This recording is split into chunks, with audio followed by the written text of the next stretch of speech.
Merci de votre accueil. Merci de votre accueil. Je suis très heureux d'être parmi vous. Pour la, je ne sais pas combienième fois, mais je fais la Cité de la Réussite très souvent, depuis une quinzaine d'années. Pardon ? Le son, est-ce que le son marche ? Il semblerait que oui. Alors, il nous est proposé de débattre aujourd'hui jusqu'à 16 heures de thèmes qui sont conciliables d'ailleurs, la performance et l'humanisme. C'est vrai que dans un monde aujourd'hui où on exige de plus en plus de performance, de compétitivité, dans un monde ouvert, dans un monde qui est quand même assez sans merci, eh bien, il y a aussi des exigences qui sont imposées par la vie, par les salariés aussi, qui veulent du bien-être, qui veulent du sens dans leur travail, qui respectent aussi les entreprises, de nouvelles façons de travailler. On ne travaille plus du tout de la même façon aujourd'hui qu'on travaillait jadis. Et Dieu sait si la crise sanitaire aussi a beaucoup changé les choses. C'est de cela qu'on va parler cet après-midi, si vous le voulez bien, selon une règle qui est maintenant assez bien établie avec la Cité de la Réussite, c'est-à-dire des intervenants de grands talents qui vont venir nous rejoindre sur scène. Après quoi, pendant quelques instants, des étudiants vont leur poser des questions très précises à chacun d'entre eux. Et puis, si vous le voulez bien, eh bien, on donnera la parole à la salle dans un dernier temps. Voilà, en 3 temps, je crois qu'on aura pas mal exploré la question. Alors, pour parler cet après-midi de performance et d'entreprise, j'appelle Patricia Barbizet. Patricia Barbizet, qui a commencé sa carrière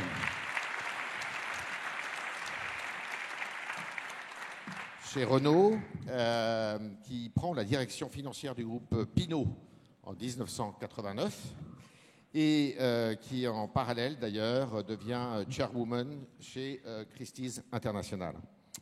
Elle est présidente du conseil d'administration de la Cité de la Musique, Philharmonie de Paris depuis 2016, et elle est élue présidente de l'Association française des entreprises privées, l'AFEP, depuis 2023.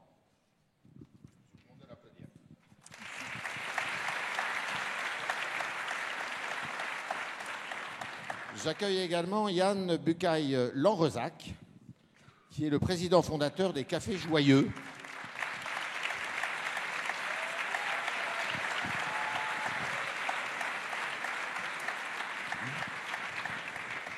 C'est un régional de l'étape, je dirais, parce qu'il est habitué de la Cité de la Réussite, et pour cause. Il a décidé un jour de s'installer en Bretagne, si mes fiches sont bonnes, et il inaugure en 2015 l'hôtel Castelbrac à Dinard. Vous avez créé l'association Émeraude Voile Solidaire pour emmener des personnes qui sont en situation de handicap en mer. Et en 2017, eh bien, vous ouvrez le premier café joyeux à Rennes, café-restaurant solidaire où sont employées des personnes autistes et des personnes porteuses de la trisomie 21. Aujourd'hui, on compte 11 cafés joyeux en France, c'est ça ? 20, vous voyez. Et vous avez récemment, d'ailleurs... vous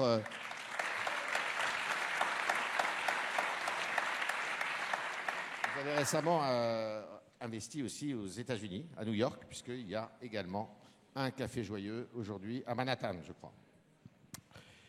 J'appelle Jean-Pierre Farandou.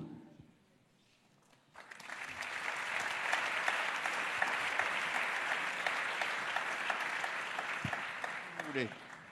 Témoignage de son humanisme, il vient parler devant tous cet après-midi, alors qu'il est, comme vous pouvez l'imaginer, fort occupé en ce moment.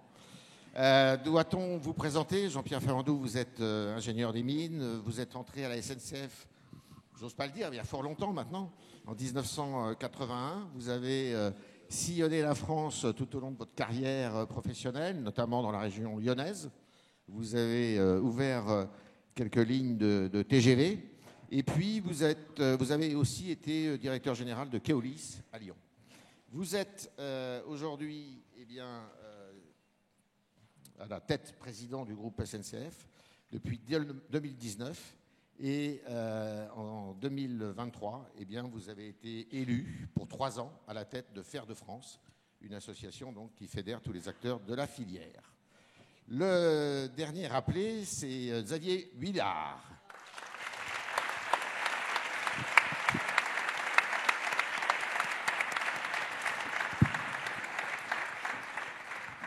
Qui est donc président, directeur général du groupe Vinci. Vous êtes polytechnicien. Nul n'est parfait. Nul n'est parfait. Diplômé de l'École nationale des ponts et chaussées. Et vous avez fait l'essentiel de votre carrière dans les métiers de la construction en France et à l'étranger. Vous êtes entré dans le groupe Vinci en l'an 2000, si mes fiches sont bonnes. Et vous avez notamment été président de Vinci Construction. Et vous êtes nommé président directeur général du groupe en 2010. Et vous êtes également président de Vinci Concessions depuis 2016, précisément. Je vous demande de bien vouloir l'applaudir, de les applaudir.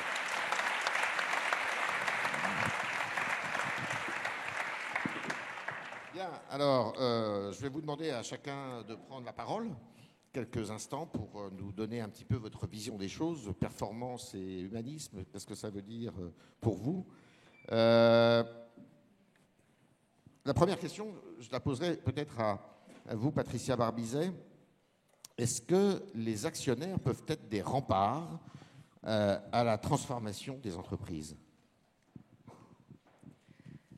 Alors, pour que ces entreprises deviennent davantage humanistes. D'abord, je pense que l'humanisme, si on regarde, c'est ce qui donne son sens à la vie humaine. Donc je pense que tous les contributeurs à l'évolution d'une société, d'un groupe de gens, d'une action, de quelqu'un, contribuent à le faire. Et ça, je pense que c'est très important. Et c'est vrai que ça ne va pas sans le thème qu'on évoque aujourd'hui, qui est la confiance, qui est le seul ferment de se dire « j'ai une action et j'ai confiance dans les gens qui vont m'aider à la réaliser ». Alors c'est vrai pour les actionnaires comme pour les autres, mais c'est vrai pour chacun des contributeurs à une entreprise, c'est vrai pour chacun des dirigeants de ces entreprises, c'est vrai pour chacun des intervenants comme les actionnaires, et c'est vrai aussi pour chacun de tous ceux qui accompagnent une entreprise dans ce moment. Donc, est-ce que les actionnaires peuvent être un rempart? On en reparlera peut-être tout à l'heure sur la façon dont les équilibres de pouvoir se font. Mais pour qu'une entreprise réussisse, et réussisse bien, il faut que chacun y joue son rôle. Il faut que le dirigeant détermine la politique qu'il veut conduire, qu'il la fasse accepter par son conseil d'administration, qu'il la mette en œuvre ensuite avec tout le support et évidemment de chacun de ses collaborateurs et salariés. Et puis de tout ça découle aussi un rôle qui est que tous ceux qui autour, comme les actionnaires, prêtent de l'argent, prennent des risques pour que cette entreprise se déploie, sont aussi des guides. Et ça marche quand chacun joue vraiment son rôle. Merci. Yann Bucay-Rezac, les entreprises, est-ce qu'elles sont tenues par uniquement des objectifs de croissance? Alors, ça dépend si vous me parlez de ce qui se passe actuellement dans le monde général de l'entreprise. Je parle de votre entreprise notamment. Ah, d'accord. Alors, en ce qui concerne les cafés joyeux, ça c'est sûr que nos objectifs de croissance, je ne sais pas, j'ai envie de dire de croissance de chacun. Nous, on parle beaucoup de progrès humain. En fait, la croissance, c'est quoi? Est-ce que c'est la croissance des chiffres? Est-ce que c'est la croissance du chiffre d'affaires, la croissance de la rentabilité, l'EBITDA ou le TRI, toutes ces métriques qu'on entend beaucoup dans la finance? Ou est-ce que c'est tout simplement une personne, juste une seule, qui est devenue meilleure? Ça, c'est pas de la croissance, ça. Donc, qu'est-ce que c'est la croissance? Ça dépend de la définition qu'on y met. Évidemment, si on raisonne par rapport à des métriques qui sont aujourd'hui très, très puissants, hein, qui sont effectivement les chiffres, l'argent, en euros, en dollars ou autres, effectivement, malheureusement, on mesure beaucoup la force d'une entreprise à ça. Là où je pense, en tout cas, nous, c'est ce qu'on essaie de montrer au Café Joyeux, c'est qu'on peut être... nous, on est tout petit, on est une poussière dans le monde du café comme dans le monde de la restauration. Alors les cafés joyeux, pour ceux qui ne savent pas, c'est la restauration et du café. On a des restaurants, donc là on vient d'ouvrir en fait notre 20e café joyeux en France à Strasbourg. On a 26 cafés dans le monde au total. Qu'est-ce qu'on est à côté des géants? Qu'est-ce qu'on fait? On sert des croque-monsieur, on sert des salades, on sert des tartes salées, on sert des cappuccinos, on sert des thés matcha, tout ça avec nos équipiers joyeux, donc en situation de handicap, qui sont 70% de notre effectif. Ça, c'est notre TRH. Et c'est un petit clin d'œil par rapport au taux de rendement interne, on appelle ça le taux de richesse humaine. 65%, le TRH au Café Joyeux. 65% de nos collaborateurs ont une différence, ce qu'on appelle une déficience intellectuelle, alors qu'en réalité, ils ont des capacités incroyables. Maintenant, pour répondre à votre question, on est une poussière à côté des géants de la restauration, pour ne pas les nommer, des Starbucks américains ou des McDo ou autres. On est une poussière par rapport aux géants de la torréfaction, puisqu'on vend du café par rapport aux groupes, les Nestlé, les JDE et autres. On restera tout petit. Mais je pense qu'on est beaucoup plus en croissance qu'eux. Parce que, alors, ils font des choses très belles aussi. Mais ce qui est sûr, c'est que nous, on mesure notre croissance au progrès humain, au progrès que chaque équipier peut faire dans sa vie, peut faire lui-même. Et voilà, donc nous, on est tenus, oui, à des objectifs de croissance, de progrès humain. Merci. Alors,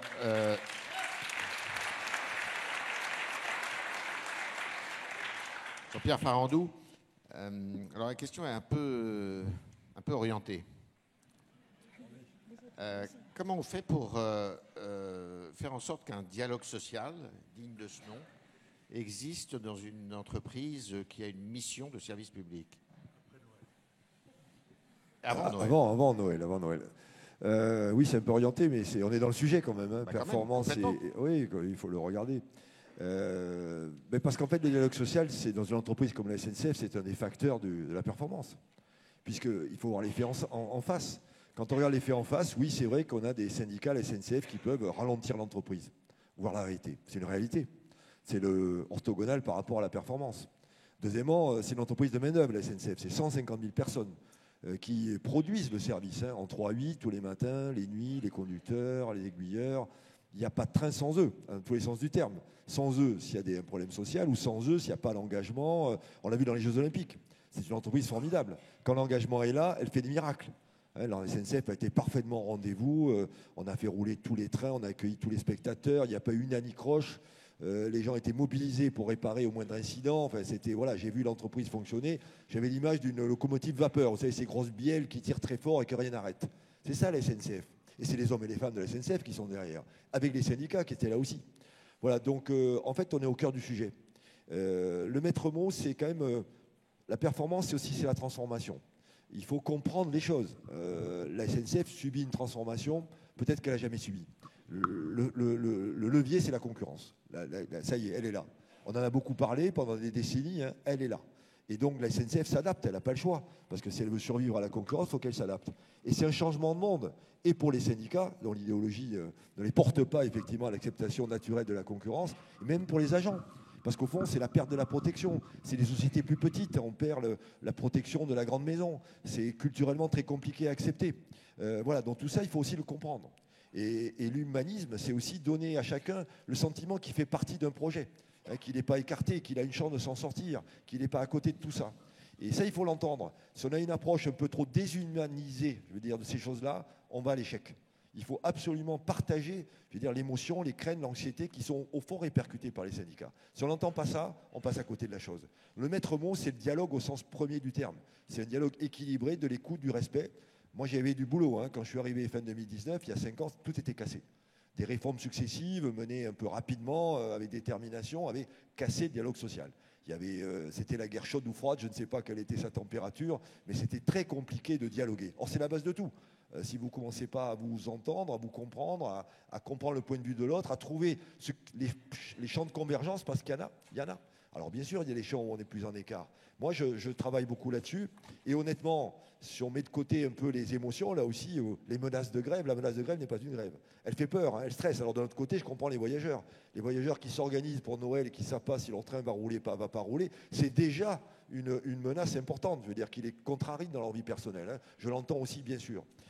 Et quand on regarde les choses de manière factuelle, cette année, je vais peut-être vous surprendre, 5 accords sociaux signés, y compris avec la CGT, y compris avec Sudrail. Donc on ne peut pas dire qu'il n'y a pas de dialogue social. Et il y a un progrès social. Parce que moi, ce qui m'anime depuis le début, parce qu'on en a parlé à la préparation, c'est qu'est-ce qu'on a moi dans les tripes, qu'est-ce que j'ai moi dans les tripes. Moi, dans les tripes, ce que j'ai, c'est la conviction que une entreprise, au fond même privée, enfin, Xavier pourra le dire, ou Patricia, c'est la notion de l'équilibre entre l'économique et le social. C'est fondamental. Et ça marche dans les deux sens. Quand la boîte va bien, quand l'économique va bien, il faut savoir envoyer un peu vers le social sous forme de rémunération, de promotion.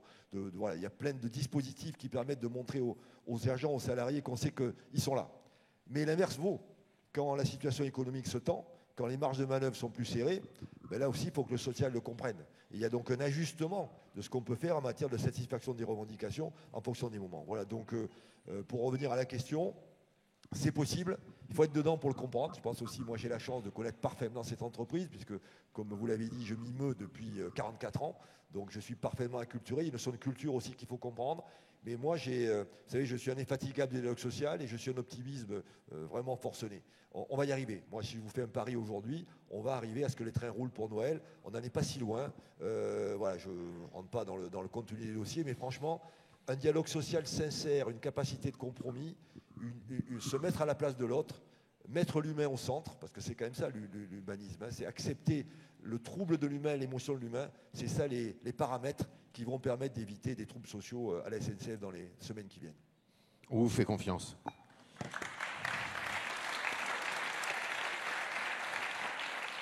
Alors, Xavier Huillard, j'ai consulté un petit peu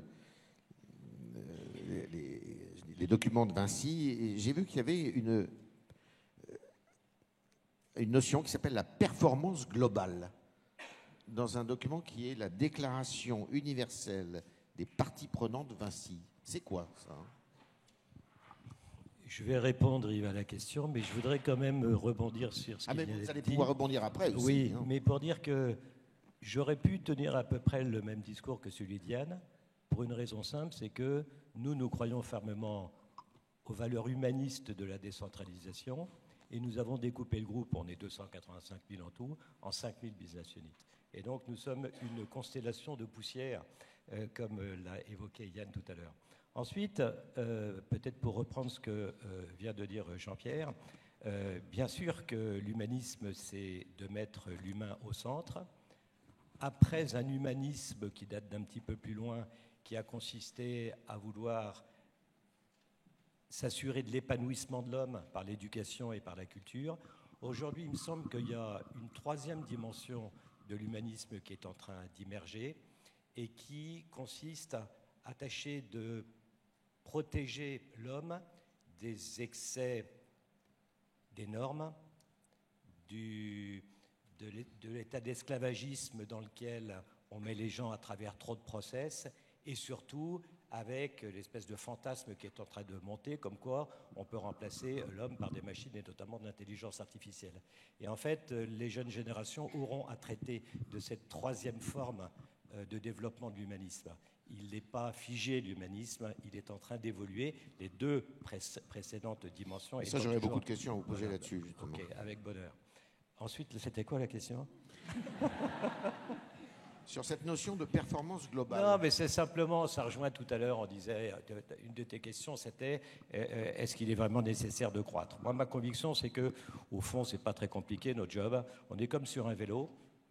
Il faut avancer, parce qu'il n'y a que dans le fait d'avancer qu'on peut trouver des équilibres entre les trois grandes composantes de la performance globale, ce qui est un concept assez récent, une vingtaine d'années, qui consiste à dire que l'économique est absolument indispensable, mais pas comme un but en soi, comme un moyen permettant de développer les deux autres caractéristiques, les deux autres dimensions, que sont, pour faire court, l'environnemental et le social et sociétal.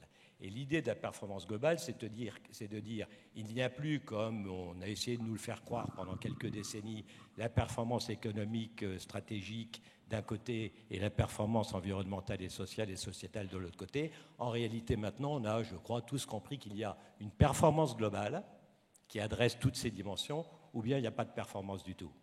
C'est ça qui nous guide, c'est ça un des ciments qui permet à nos 285 000 collaborateurs, nos 5 000 business units, de continuer à faire société. Effectivement. Alors justement, l'intelligence artificielle. Patricia Barbizet, vous n'avez pas peur que ça casse tout, justement? Et comment les entreprises, puisque vous êtes à la tête de la FEP, comment les entreprises s'y préparent? Que ça casse tout justement le tissu social qui fait la richesse d'une entreprise. Alors la FEP, ça représente les 117 plus grosses entreprises françaises qui sont toutes représentées par leurs dirigeants et qui, depuis 40 ans maintenant, unissent un peu leurs réflexions pour savoir comment elles évoluent, comment elles se situent dans le monde et comment les choses se passent.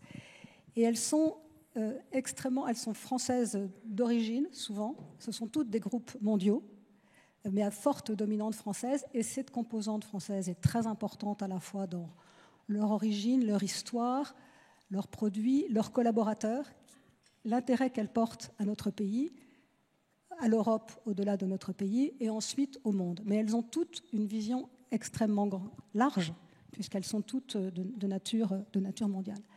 Alors elles se développent énormément et de deux manières.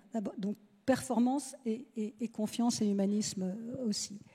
Elles se développent en ayant toujours la vision de ce que sera le monde et comment est-ce qu'elles peuvent le mieux possible et le plus vite possible s'y adapter.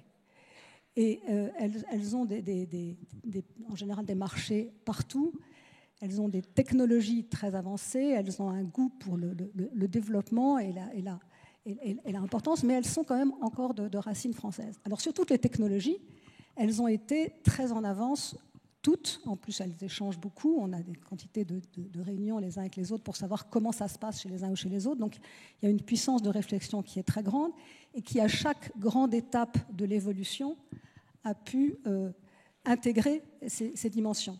Il y a eu plusieurs révolutions déjà depuis quelques années, depuis la création de la FEP. Il y a eu la première révolution, c'était quand les gens se sont mis à parler anglais. La deuxième, ça a été quand le digital est arrivé. La troisième, l'Internet a été un moment aussi assez considérable dans les liaisons avec les uns et les autres. Et l'intelligence artificielle est une quatrième révolution qui suivra sur le reste, mais où à chaque fois, il faudra adapter l'entreprise, lui donner à tous ses collaborateurs et partout dans le monde cette capacité d'intégrer, d'utiliser ces nouveaux moyens pour en faire le meilleur, sans perdre de vue le but de l'entreprise, qui est le déploiement de ces activités avec toutes les communautés, évidemment les salariés, évidemment toutes les cohortes autour, parce qu'elles entraînent derrière elles un grand nombre de fournisseurs, petits ou grands, et c'est également très important, avec tous leurs collaborateurs et bien entendu aussi leurs actionnaires et les pouvoirs publics des pays dans lesquels ils sont. Donc effectivement, pas trop de normes, une capacité à utiliser, à développer, à connaître les nouveaux moyens et de les utiliser pour le mieux avec l'ensemble des entreprises. Oui, mais quel est le discours que vous leur tenez? Parce que les salariés, ils se disent, mais mon emploi peut être menacé, ça va être destructeur d'emploi, mais à grande échelle. Je vois que vous dites non, mais non. Moi je peux vous dire que oui. Non, moi je ne crois pas. Je crois pas. Je crois qu'il y a des tâches. D'abord, chacune apportera sa réponse. Ce n'est pas la FEP en tant qu'institution de regroupement qui saura donner la réponse pour chacun des secteurs très particuliers, qu'ils soient dans la santé, dans les technologies, dans le soin, par exemple, où la dimension intelligence artificielle ne sera pas du tout la même chose. Mais à chaque fois, ces techniques-là, ces technologies-là nouvelles seront appropriées par ces chefs d'entreprise, transformées, utilisées pour le bien commun de leur entreprise. Et je suis certaine qu'elles sauront à la fois être à la pointe de ces évolutions et de l'utilisation et de la compétitivité que ça peut donner, tout en ayant le souci et le soin d'assurer d'abord la formation de leurs collaborateurs pour pouvoir les utiliser et les modifications de leurs propres travaux ou fonctions en fonction de ça. Et comme à chaque fois, je crois qu'il faut réfléchir en se disant, partons du point d'arrivée, regardons où nous voulons aller et ensuite comment on va y aller. Ne prenons pas le moyen pour la fin. Et ça, c'est très important dans les entreprises, et elles le font vraiment en se disant, mais il y a une nouvelle technologie, ce n'est pas une technologie en soi, c'est qu'est-ce qu'on va en faire, comment est-ce que ça va changer notre modèle social, comment est-ce que ça va changer notre modèle d'affaires, comment est-ce que ça va changer celui de nos clients ou de nos fournisseurs, et comment est-ce qu'on adapte toutes ces nouvelles technologies au métier de l'entreprise. C'est à chaque fois différent, mais je trouve qu'il y a dans les entreprises, dans les grandes entreprises françaises, et franchement on peut être très fier de cette cohorte incroyable, des capacités, des techniques et un souci du global et un souci de chacune des parties prenantes qui est très très important. Elles ont toutes une mission, elles ont toutes une raison d'être, elles ont toutes une expression de ce vers quoi elles vont, et ensuite elles expriment pour atteindre ces objectifs les meilleurs moyens d'y parvenir, qu'ils soient technologiques ou d'innovation scientifique. Yann, une question qui est facile. Comment on pilote, on administre, on gère une entreprise qui emploie... les méthodes sont différentes, j'imagine, des personnes qui sont en situation de difficulté, de handicap, parfois assez lourd. Ça n'a rien à voir avec une entreprise classique, je dirais. Non, nous, on a une chance inouïe, c'est qu'on a créé une entreprise avec une vous parliez, Patricia, de raison d'être. C'est tellement important. Nous, avec Litvin, quand on a lancé les Cafés Joyeux, on a écrit notre raison d'être. Là où toutes les entreprises aujourd'hui vont payer des consultants des sommes phénoménales pour savoir pourquoi elles existent et comment est-ce qu'on peut le formuler avec une phrase ou deux, nous, on a écrit la phrase avant de savoir qu'on allait faire des restaurants ou qu'on allait faire de la torréfaction de café. Donc, c'est génial parce qu'en fait, notre mission, elle est écrite partout, elle est prioritaire, elle est dans l'esprit de chaque collaborateur qui rejoint Café Joyeux. Et d'ailleurs, on attire des talents incroyables qui sont des jeunes, on en parlait tout à l'heure, cette génération de jeunes qui se lèvent, qui veulent changer le monde. Et ils viennent parce qu'ils veulent répondre à une mission sociale impactante. Et donc, ils ont en fait un mindset qui est d'entrée, et c'est là que je dis on a de la chance, parce que c'est plus compliqué pour des grosses entreprises qui historiquement ont été drivées sur des principes économiques plus traditionnels, on va dire. Et pourtant, je sais à quel point vous pouvez faire, et vous le faites du bien avec la puissance que vous avez. N'empêche, au Café Joyeux, avec nos 300 collaborateurs, 200 équipiers en situation de handicap, ce qu'on appelle les skippers, c'est-à-dire les encadrants, les managers, les superviseurs, les cuisiniers dans les restaurants, n'ont qu'une idée en tête. Je reviens à ce que je disais tout à l'heure, c'est de faire progresser chaque équipier. Et comment ils font ? Et là, je réponds à votre question. Comment on administre ça ? C'est très compliqué. D'ailleurs, tous les spécialistes de la restauration nous disent « ça ne marchera pas ». Ça ne peut pas marcher. Vous regardez comment ça se passe dans un restaurant, un coup de feu, quoi. Chaque millimètre, chaque seconde, c'est pas chaque minute, chaque seconde compte. Nous, dans un restaurant, un Café Joyeux, vous avez 10 collaborateurs, dont 7 avec autisme, troubles cognitifs ou trisomie 21. Comment ça peut marcher ? Eh ben, j'ai envie de dire, je suis tellement content d'être assis à cette table. Ça marche grâce à ça. La confiance. En fait, tout est là. J'ai une personne devant moi qui n'a jamais travaillé, qui ne sait pas faire, on ne l'a pas formé, puisqu'on ne lui a jamais fait confiance, puisqu'on n'a jamais voulu la former.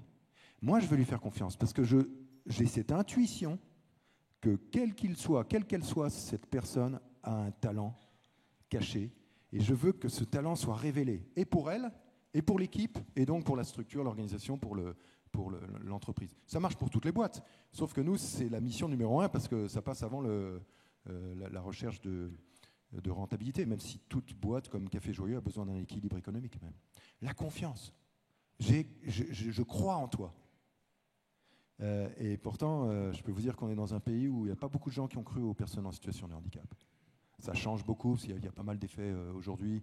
On a eu les paras, on a eu des petits trucs en plus, super. Et c'est bien. Mais so what? Qu'est-ce qui se passe dans le monde économique? Et je crois que beaucoup d'entreprises se saisissent de la question. Il y en a qui le disent, d'autres qui ne le disent pas. Mais si on fait confiance aux plus fragiles, on voit des miracles. Moi, nous, on le prouve par l'exemple. Je pourrais parler d'une étude d'impact qu'on a faite, mais c'est démontré au Café Joyeux. Donc c'est possible. La confiance. Bravo.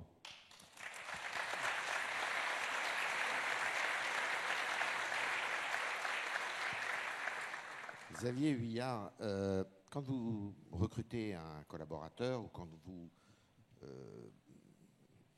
faites quand vous décidez de la promotion d'un de vos collaborateurs, qu'est-ce qui compte le plus?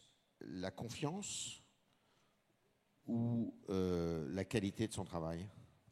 La confiance que vous avez en lui ou la qualité de son travail? Ou de ses potentialités? C'est exactement la même chose. La qualité de son travail est directement fonction de ses qualités managériales. Et dans mon esprit, qualité managériale, c'est savoir pétrir la pâte humaine pour faire grandir les gens dont on a la charge du destin éternel. Waouh! Ça, c'est pas mal. Ouais. Alors, quand je le dis comme ça, ils rigolent un peu, mes gars et mes filles, mais fondamentalement, c'est assez clair. Et lorsqu'il s'agit de nommer un patron de business unit, c'est toujours eu égard aux talents managériaux et de leadership qu'il a manifesté dans ses jobs précédents. Et s'il lui manque un certain nombre d'autres caractéristiques de développement commercial, de manipulation de chiffres, enfin que sais-je, ça c'est facile. Par contre, pétrir la pâte humaine, c'est compliqué parce que la pâte humaine est compliquée. Oui. On fait en fait le même métier qu'Yann. Pas tout à fait avec les mêmes populations, mais on fait le même métier. Et moi, je considère que mon job, ça consiste à faire grandir mes collaborateurs et qu'ils vont me le rendre au centuple, parce que c'est avec ça qu'on va avoir du succès. Donc, performance, management, confiance, c'est en réalité la même manière de dire la même chose. D'accord. Et j'en profite, parce que moi j'adore ça, pour rebondir sur ce qu'a dit Patricia tout à l'heure sur l'intelligence artificielle. Il y a quelques mois, on reçoit la visite d'un professeur de Harvard qui était complètement intrigué par la manière dont on peut déployer des outils d'intelligence artificielle dans un groupe aussi décentralisé. Ce qui était révélateur du fait qu'il voyait nos entreprises un peu comme une grande mécanique qui ne fonctionnait qu'à la condition qu'elle soit centralisée, qu'il y ait des réflexions qui soient faites au sommet par des crânes d'œufs et qui soient ensuite implémentées par des esclaves qui sont sur le terrain. La réalité, et notamment lorsqu'on a de fortes convictions humanistes, ce qui est, je crois, notre cas à tous dans cette salle, eh bien, c'est de partir du bas. Et l'intelligence artificielle, ça consiste à imaginer que nos collaborateurs jusqu'au tréfonds du terrain sont parfaitement capables, à condition qu'on les éduque un petit peu, à comprendre quels sont dans leur environnement les use cases qui vont permettre de produire mieux, en meilleure qualité, avec de meilleures relations avec les parties prenantes grâce à l'intelligence artificielle. Eux, ils les identifient, on les forme de telle sorte qu'ils puissent, avec l'aide d'autres, les développer, et ensuite ils ont la responsabilité de le déployer. Ça ne se décide pas là-haut, pour une bonne raison, c'est que là-haut on est très très peu nombreux, parce que les gens intelligents, ils sont sur le terrain. On a inversé la pyramide. Les gens importants, c'est ceux qui sont sur le terrain. Voilà. Et donc on est tous habités, tous les managers de ce groupe sont habités par le fait que leur job principal, c'est de faire grandir leurs collaborateurs, c'est de pétrir la pâte humaine, avec effectivement des différences sur le type de population. Mais ça marche aussi dans les grands groupes. C'est quoi la question maintenant, Yvan? Non, vous avez répondu à la question. Jean-Pierre.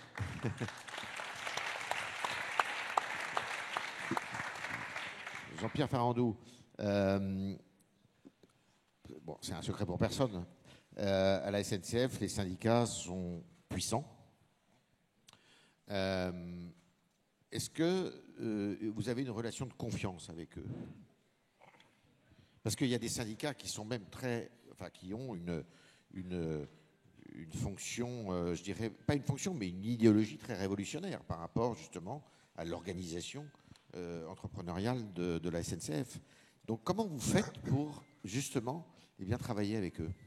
Yves, ça vous intéresse, hein, le syndicalisme à la SNCF, c'est quelque chose qui... c'est quand même passionnant parce que, justement... C'est vrai qu'on est un peu singulier, on a une petite différence à exprimer. Ils sont combien de syndiqués à la SNCF, les salariés? Ils ne sont pas si nombreux. Avoir des cartes syndicales, 15% peut-être. Par contre, ils suivent, il y a les élections professionnelles qui sont très suivies, donc c'est représentatif. Voilà, il y a 85% des salariés qui votent, donc j'ai 4 syndicats représentatifs.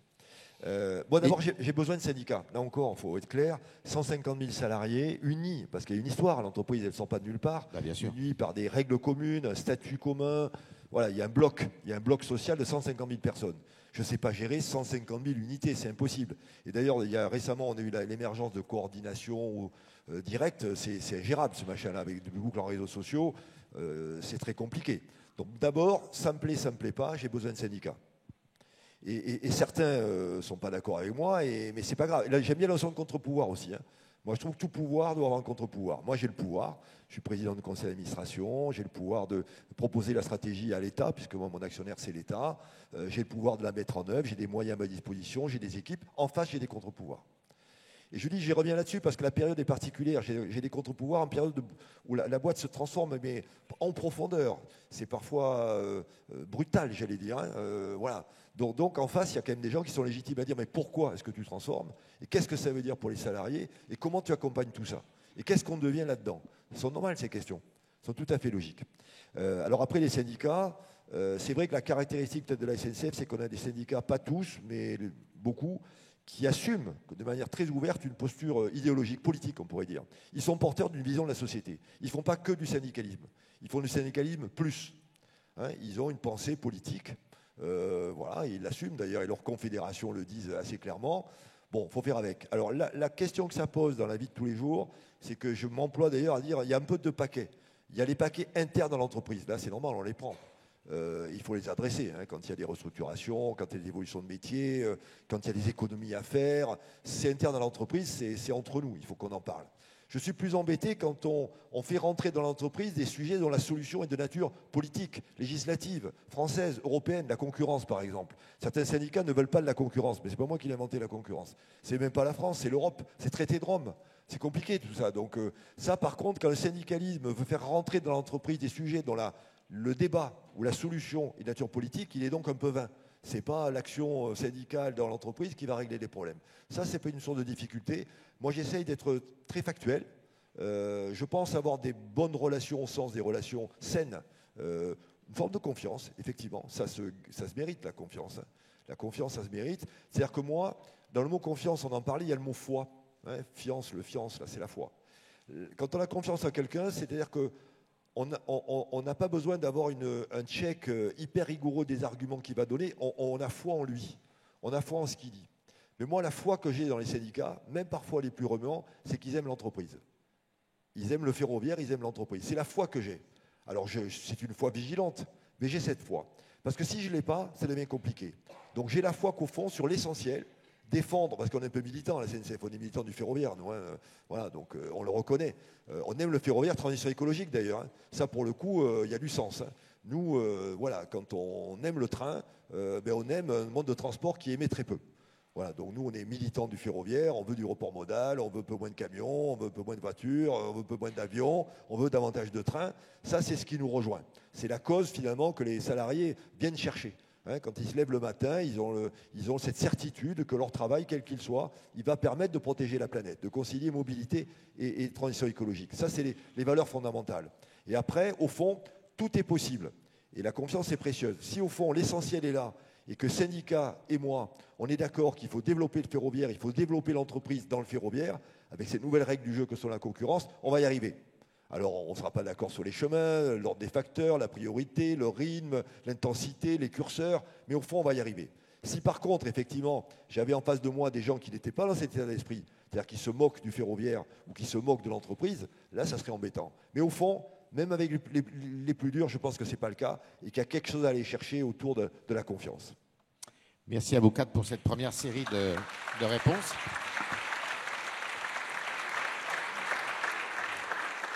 Alors, comme je vous le disais dans mon propos liminaire tout à l'heure, nous sommes accompagnés plusieurs étudiants qui viennent d'univers différents, c'est-à-dire d'écoles différentes, qui sont pour certaines des écoles scientifiques, pour d'autres commerciales, pour d'autres médicales ou littéraires. Et ils vont poser quelques questions à nos intervenants, à nos sachants, pas un très beau mot, mais enfin, voilà. Et pendant une vingtaine de minutes, je vais leur donner la parole. Je leur demanderai de se lever quand ils posent la question, de décliner leur identité si c'est possible, et c'est possible, et surtout de dire de quelle école ils sont, et avoir des questions évidemment courtes, et éventuellement qui seraient peut-être destinées à l'un ou l'autre de nos débatteurs de l'après-midi. Je vous en prie, commencez. Eh bien, bonjour à toutes et à tous. Je m'appelle Kevin Barge, je suis étudiant à l'INSA Toulouse, école d'ingénieur, et en double diplôme avec Sciences Po Toulouse. Et ma première question sera assez spécifique et sera tournée pour Monsieur Bucaille Lanrozac. Du coup, on parle souvent pour les entreprises d'un phénomène, c'est un peu le mal du siècle, le greenwashing. Mais à côté de ça, il y a un autre phénomène dont on parle de plus en plus, le social washing, de plus en plus dénoncé. Et moi, ma question, c'est comment vous assurez-vous que l'engagement social de votre entreprise, Café Joyeux notamment, reste authentique et ne soit pas perçu ou utilisé comme un simple outil marketing. Notamment, on pense, par exemple, comment vous êtes assuré que Nestlé, via Nespresso, n'ait pas utilisé Café Joyeux comme un argument social pour leur entreprise. Voilà, je vous remercie. Merci beaucoup pour cette question. Elle est super parce que, en fait, je pense que quand on s'engage, qu'on donne tout, moi c'est ce qui est mon cas, on donne toute sa vie pour un projet social, c'est le cas de beaucoup d'entrepreneurs sociaux. En fait, on le fait parce qu'on n'a pas de doute. Et s'il commence à y avoir un doute là-dessus, il faut vite traiter le point. Donc merci pour la question. Nous, si on a monté ça avec Lidvin, sachant que ça faisait déjà quelques années qu'on embarquait effectivement des personnes malades ou handicapées faire du bateau, les Cafés Joyeux, il y a 7 ans qu'on a lancé ça. Et je pense que ça doit être le cas de beaucoup de gens qui sont peut-être dans la salle, qui veulent changer les choses. C'est parce qu'on est indigné d'un constat qui ne nous fait pas plaisir.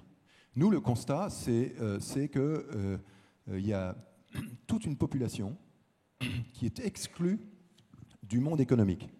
En l'occurrence, le handicap mental, ce n'est pas une petite population. En France, je ne sais pas s'il y en a qui savent ça ici, c'est 750 000 personnes.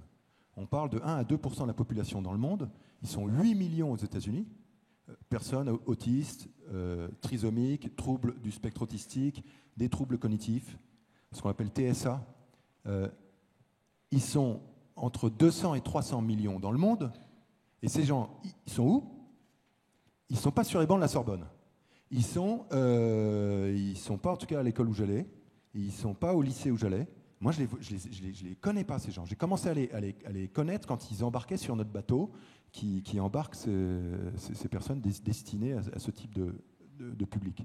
Moi, c'était 3 jours par semaine, je faisais du bateau avec. Et en fait, vous vous rendez compte qu'il y a une injustice qui vous prend les tripes. Et vous voulez répondre à ça. Et alors, on a monté Café Joyeux, mais qu'est-ce qu'on va faire? Ce que je vous le disais tout à l'heure, on faisait une poussière, maintenant, c'est un exemple. Et si effectivement vous sentez qu'il y a quelqu'un qui se sert de votre travail pour corriger une forme d'injustice, et qui s'en sert pour lui, vous dites, ça ne va pas. Et en même temps, moi, je ne suis pas un justicier. Moi, ce qui compte dans la déclaration des entreprises sur leur politique sociale, sociétale, environnementale, je ne suis pas là pour les juger, même sur le handicap. Je ne suis pas un expert de ça. L'autre jour, je discutais avec la DRH d'Air France. Son taux d'emploi de personnes en situation de handicap hyper compliqué. Vous avez dans des avions l'impossibilité pour les questions de réglementation de recruter une personne qui porte le moindre type de différence ou de handicap. Donc, vachement difficile de dire j'ai un taux de 5 ou 4 ou 6%. Il y a des solutions pour tout le monde. Ce qui compte, c'est le progrès. Moi, en réponse à ce qu'on appelle le social washing, je dis non, vous mesurez votre progrès. Il n'y a pas de mal à dire le bien qu'on fait, même si c'est beaucoup moins bien que d'autres qui n'en parlent pas. Parce que le fait d'en parler, ça vous engage vis-à-vis ne serait-ce que, pas forcément de vos partenaires, mais de vos collaborateurs. Moi, je pense que pour reprendre l'exemple de Nespresso, qui a fait une collab avec Café Joyeux, Au départ, quand ils sont venus nous voir pour dire on veut faire une barrette, une sleeve café joyeux, un espresso pour café joyeux. Ma femme, elle disait Yann, attends, c'est Nestlé, l'espèce de grand géant de l'industrie, c'est tout l'inverse de nous. Et nous, on est un petit peu l'éternel, l'irréductible gaulois là, qui bouge son petit drapeau jaune. On ne va pas se faire croquer par des géants suisses de l'agroalimentaire. Mais en fait, si ça peut les aider à faire mieux, en plus de ça, il se trouve qu'ils étaient sincères. Nous, ce qu'on a voulu, c'est juger leur démarche, dans quelle mesure elle était sincère. Ils nous ont montré que depuis 20 ans, en l'occurrence, eux, ils réparent leurs machines avec des personnes en situation de handicap pour réparer les machines à capsules. Et j'ai été voir les machines, j'ai voulu voir ça. Et ensuite, ce qu'on a fait, qui est encore plus sincère, c'est qu'on a organisé ce qu'on appelle des vies ma joie. C'est-à-dire, c'est des vies ma vie, où il y a des équipiers du Café Joyeux qui vont travailler dans des boutiques Nespresso pour montrer aux collaborateurs de Nespresso dans leur boutique que c'est possible. On a des patrons de boutiques Nespresso qui sont venus travailler avec le tablier derrière le comptoir en cuisine au Café Joyeux. Et donc, ça crée des rencontres qui font que, et mon espoir, c'est que même au niveau du COMEX de Nestlé, on arrive à changer encore plus les choses. Et attention, je n'ai pas la prétention de changer toutes ces boîtes, mais si chaque année ça peut être mieux. En fait, je pense que la réponse à ça, à ce risque de, attention, c'est du social washing, c'est très français, on a toujours envie de critiquer une initiative qui est bonne, parce qu'on se dit, il y a sûrement quelque chose de mauvais là-dedans. Mais il n'y a pas de mal à dire qu'elle est bien. Et ce qu'il faut, je pense qu'il faudrait qu'on communique sur l'amélioration. C'est dire, regardez ce qu'on fait, personne n'est parfait. Moi, je ne suis pas Dieu, hein. Je ne vais pas changer le truc. On essaie juste de faire un peu mieux qu'avant. Et chaque année, on montre que notre impact, il est meilleur qu'avant. Et voilà, donc la réponse par rapport au social washing, c'est si ce n'est pas sincère, les collaborateurs le voient. Et si c'est sincère, mesurons l'amélioration chaque année. Plus qu'une photographie en soi, parce que c'est compliqué, juste le progrès.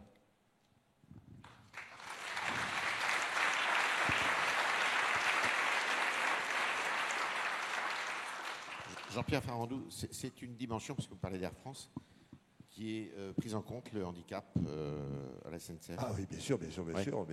Donc, nous, on a un peu les mêmes difficultés, mais on arrive aux 6% quand même. Donc, les fameux 6%, ils sont normatifs, hein, mais on y arrive. On travaille beaucoup sur l'adaptation des postes de travail. Alors, conducteur de train, on ne peut pas, par exemple. Ça, c'est comme pilote pour Air France. Donc, il y a quand même des emplois où c'est hyper compliqué. Mais il y en a d'autres, notamment tout ce qui est entretien du matériel, etc., où on peut, et on le fait vraiment. Et même sur des handicaps mentaux un peu lourds, alors il n'y en a pas beaucoup, mais je suis d'accord avec l'idée que 1, c'est déjà mieux que 0, 2, c'est mieux que 1, etc. Il n'y a pas très longtemps, j'ai croisé un trisomique qui travaille pour nous. On est très fiers parce qu'il prend son autonomie. C'est-à-dire que c'est le cercle vertueux qui est en place. Le fait d'avoir pu trouver un travail chez nous, adapté, hein, faut être clair, adapté, mais il fait son job, ça lui a permis d'avoir un logement. Et donc, il a quitté ses parents, il a franchi, il doit avoir une trentaine d'années. C'est une autonomie incroyable, c'est-à-dire autonomie par le métier, autonomie par le logement, vie normale. Voilà, le fait de participer à ça, et 1, c'est mieux que 0, etc., c'est important. Et je dois dire qu'on est, au fond, touché.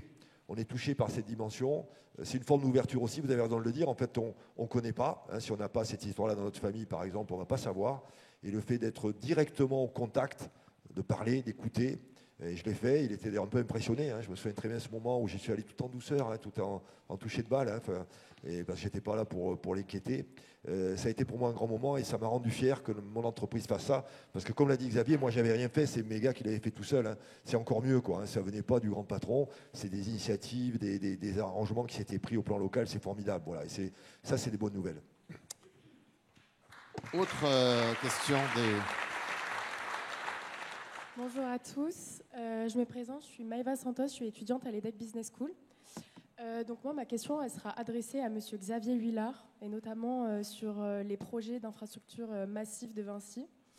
Et dans ce cas précis, comment vous réagissez aux critiques selon lesquelles ces projets peuvent parfois déshumaniser des territoires ou des communautés?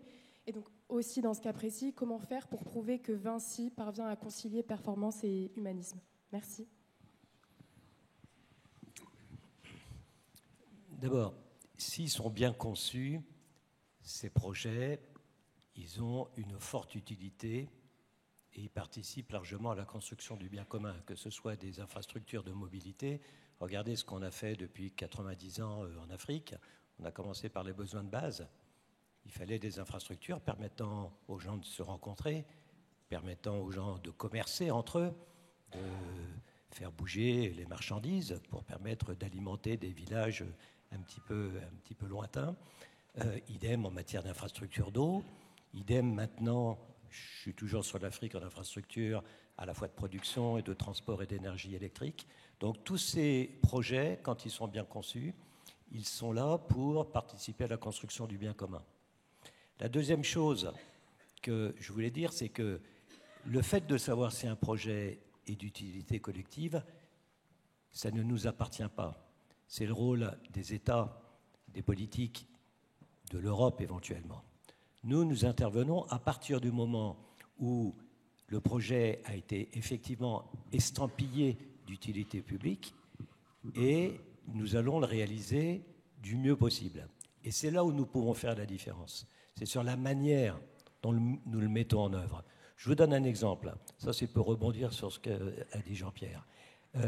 Nous avons réalisé la ligne à grande vitesse Tours-Bordeaux.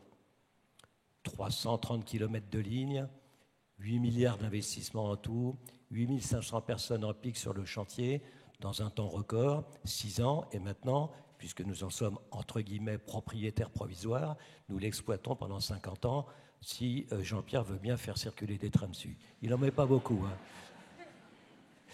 Eh bien, cette ligne, pour faire cette ligne, ce n'était pas seulement un problème d'ingénierie, ce n'était pas seulement un problème de dimensionnement à la fois des remblais, des ouvrages d'art et de tous les matériaux mis en œuvre. C'était d'abord un projet sur lequel il fallait assurer son acceptabilité dans les territoires que nous traversions.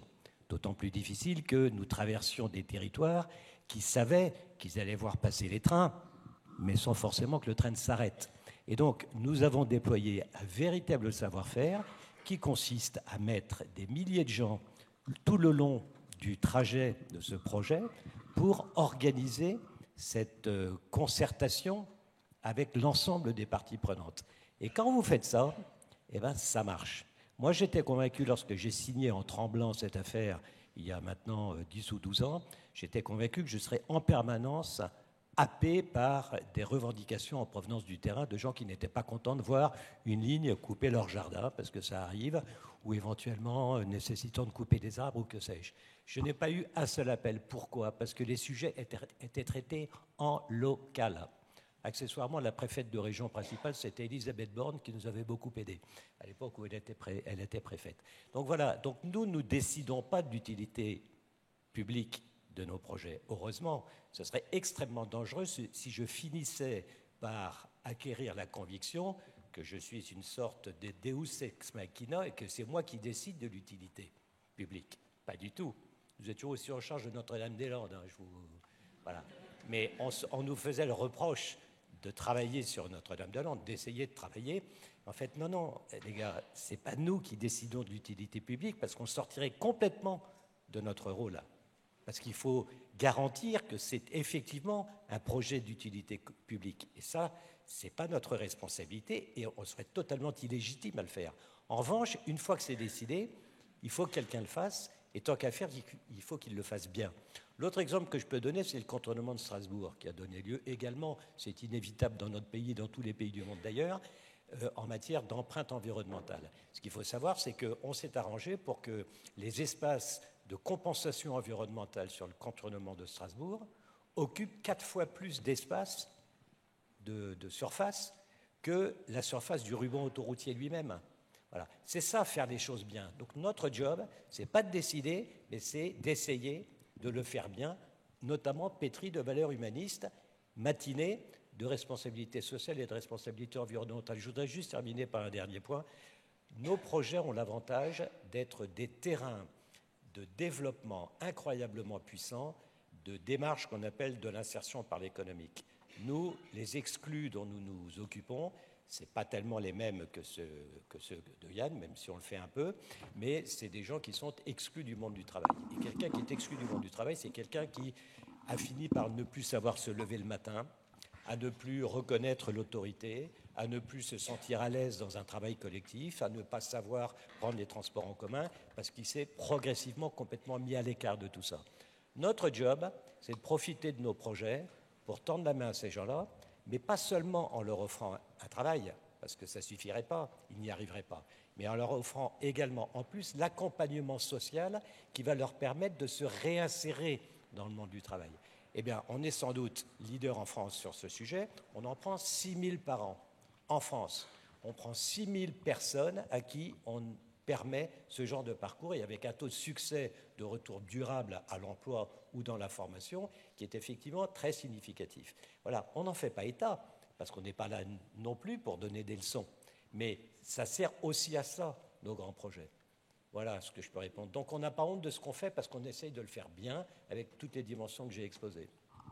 Merci.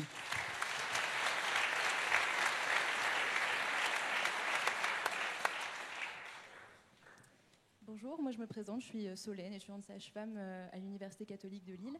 Et j'aurais une question pour Madame Barbizet. Pensez-vous que dans notre société où la performance prend de plus en plus de place, les intérêts économiques peuvent dépasser les intérêts humanistes? Et est-ce que pour vous, c'est la seule cause de perte de ces valeurs humanistes? Alors je pense que dans le monde dans lequel on vit, les deux se renforcent encore plus que ça n'était le cas. Je pense que vous ne pouvez pas dissocier la performance de la confiance. S'il n'y a pas de performance, il n'y a pas une confiance, et il n'y a pas de confiance s'il n'y a pas de performance. Les deux marchent absolument ensemble et on ne peut pas les dissocier. Il faut les construire en revanche.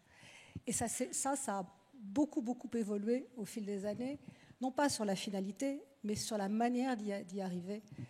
Je travaille depuis quelques décennies dans des groupes très différents. J'ai commencé ma vie dans une usine de camions. Et donc, effectivement, la notion de travail et le rapport qu'avaient les gens au commandement, à la performance et autres était complètement différent de ce que c'est maintenant. Et ça a évolué vraiment au fil des années avec une beaucoup plus grande écoute et une beaucoup plus grande association de tous les collaborateurs et de toutes les parties prenantes. Alors qu'on retrouve, et je l'ai cité tout à l'heure, à travers la raison d'être, mais la raison d'être, ça a une utilité, en tout cas dans les grands groupes, quand ça a été fait comme ça, c'est de poser la même question à tout le monde, dans tous les 4 coins du monde et dans toutes les filiales et les sous-filiales. Au fond, c'est quoi notre métier? Pourquoi sommes-nous là? Pourquoi serons-nous là encore demain? Qu'est-ce qu'on attend de notre métier? Et cet exercice-là, j'ai eu l'occasion de le vivre pour plusieurs groupes très différents, dans le luxe comme dans le pétrole ou dans d'autres circonstances. Évidemment, les réponses sont différentes et l'approche est différente.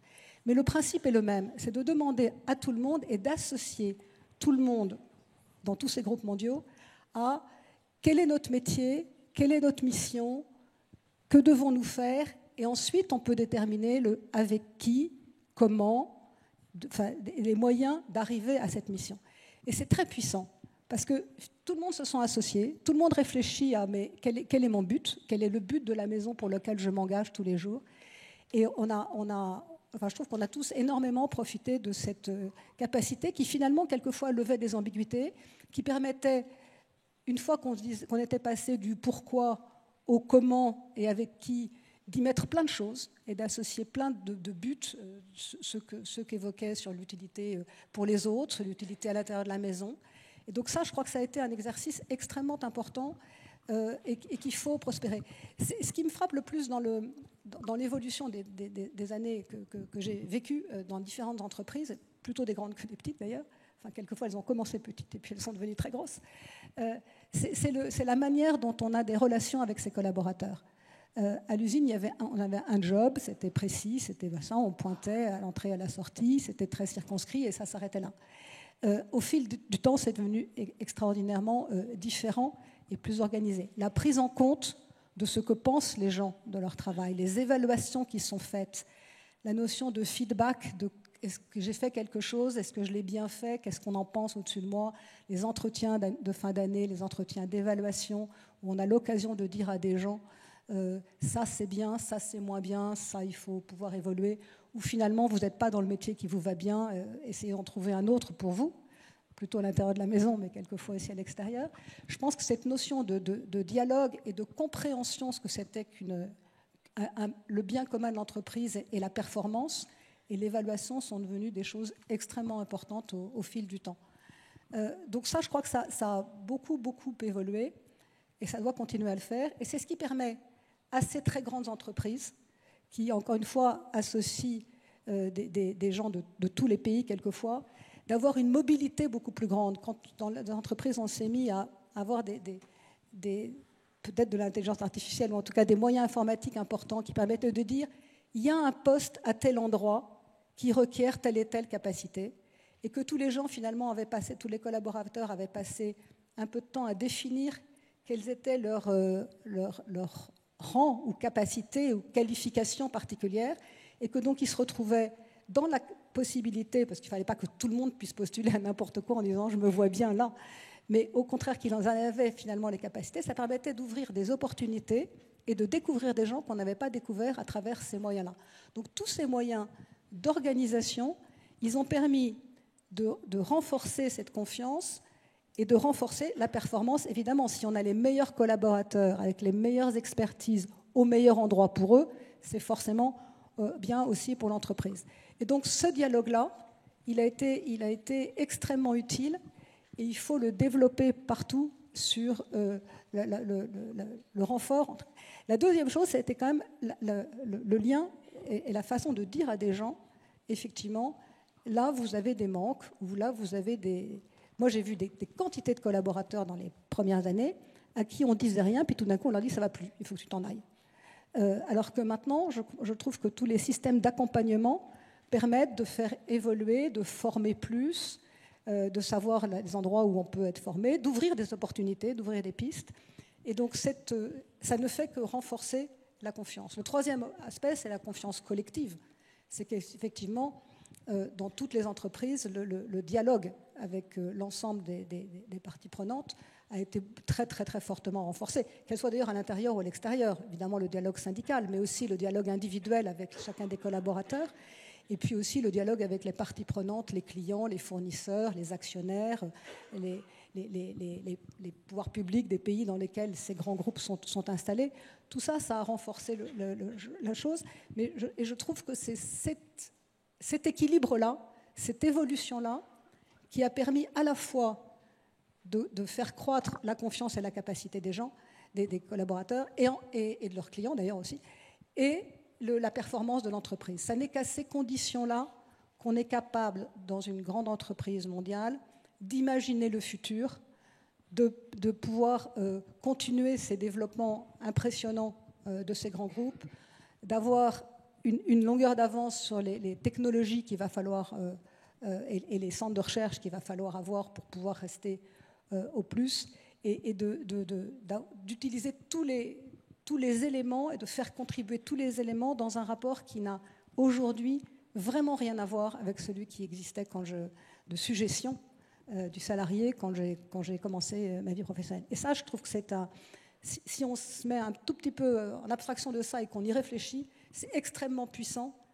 Et je pense que notre pays est particulièrement attentif à ce genre de choses par rapport à d'autres pays que je connais, même chez les anglo-saxons ou autres, où finalement le sentiment d'appartenance, le sentiment de participer à un projet collectif, le sentiment de valorisation du bien commun, je trouve qu'il est très européen et en particulier très français. Ça fait partie des valeurs européennes que je trouve qu'il faut défendre absolument parce que ça nous est propre.